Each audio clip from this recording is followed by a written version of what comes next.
ریاض النظر د یو کتاب نوم دی، پای کې لیکلي دي چې د حضرت ابوبکر رضی الله عنه اسلام د وحی سره مشابه و. وحی کله کله د حضرت جبرائیل علیه السلام په شکل وی چې جبرائیل علیه السلام براتله، او کله به وحی په خوب کې کېدلی، او کله به وحی د الهام په شکل باندې کېدلی.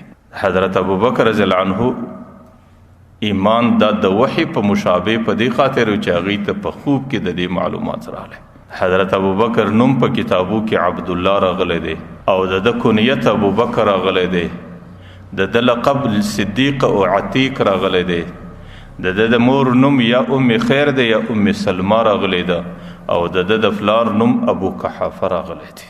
حضرت ابوبکر رضی الله عنه مکه مکرمه کې د پیغمبر علیه الصلاۃ والسلام په ټولو انسانانو کې ډیر قریب دوست. د پیغمبر علیه الصلاۃ والسلام عمر 40 کاله ته ورسېدی، د ابوبکر عمر 18 کاله ته ورسېد، او دواړه د مکې مکرمې په اشرافو، په عزتمنو، په رښتیاګو یا په امینانو انسانانو کې وو. د دې دوو په خپل مابین کې ډیره سره دوستي وه. سهار به ملاقات و، ماښام به هم ملاقات و، او د ورځې او د شپې به هغې مجلسونه سره درلودل. په دې عمر کې په 18 کال عمر کې ابوبکر یو ځل د شام سفر لولاړی، د تجارت په قافله کې ولاړی، او چې کله شام ته رالی نو په شام کې یو ځل د شپې حضرت ابوبکر خوب ویني. په خوب کې یو نور د الله تعالی د اسمانه سره شوکې د بیت الله پر سر باندې ولګېدی. د بیت الله د سره سره د هغې رڼا سره پورته سوه د مکې چې څومره کورونه و، دې ټولو کورونه په دې نور باندې روښانه سو. هغه نور برته د بیت الله سر له سره راټول سو، د ابوبکر غیږې ته رالی. حضرت ابوبکر رضی الله عنه چې کله دا خوب ولیدی نو په شام کې سهار ډیر حیران دی. د حضرت عیسی علیه السلام د دین یو راهب دی چې هغې د خوبو په تعبیر ډیر پوهیږي، هغې د خوبو په معنا باندې ډیر پوهیږي. نو حضرت ابوبکر رضی الله عنه هغه د شام راهب ته رالی، د خپلې شپې خوب یې ورته ووایي، د هغې معنا ځینې وغوښتله. هغه ورته وایي چې د ما ته لږ وخت راکه، ناوله د خوب دی، ناوله د کیفیت دی، زه به د دې متعلق په خپلو آسماني کتابو کې لږ معلومات وکړم. ورته ته ما ته در سبا پورې وخت راکه، سبا ورځ ماله راس. حضرت ابوبکر رضی الله عنه چې دویمه ورځ رالی، هغه به مخ ته کښېنوی، ورته سړی ستا خوب خو ستا دپاره ډېر لوی بشارت او زیری دی.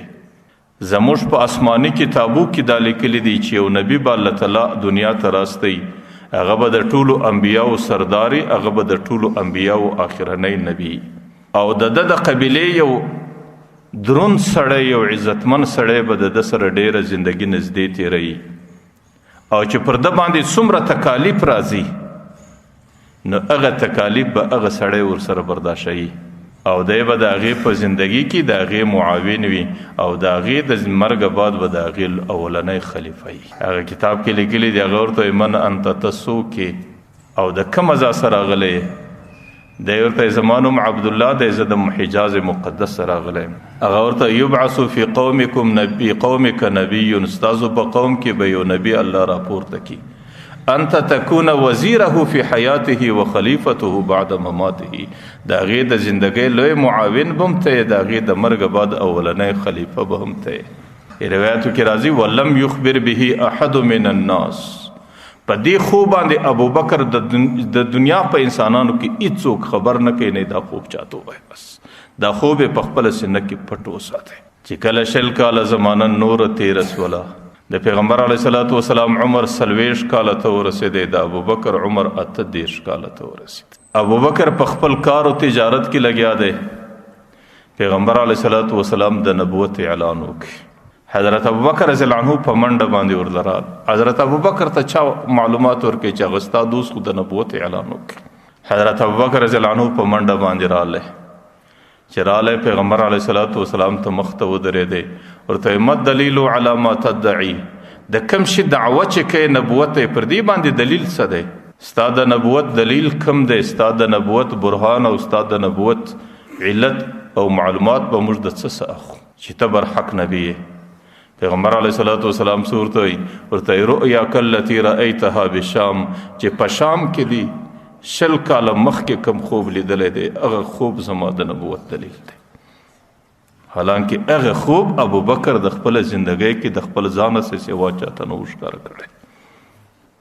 روایتو کې راځي ابوبکر مخ ته ورته رالی، فعانکه، برای د غسې په غیږ کې ونیوی، وقبل بین عینه پر دې تندي باندې مچک او دا ورته چې د ننس اولنې مؤمن زم پر تا باندې ایمان زلرم او چې کوم مشکلات د زندګۍ در باندې راځي زه په ډېره خوشدلی باندې هغه مشکلاتو ته تیار یم. بس ځکه درته هغه راهب ویل چې پر هغه نبی به ډېر مشکلات راځي او هغه مشکلاتو کې به ته د هغې ډېر لوی معاون جوړېږې، ورته هغه مشکلاتو ته په ډېره خوشدلی باندې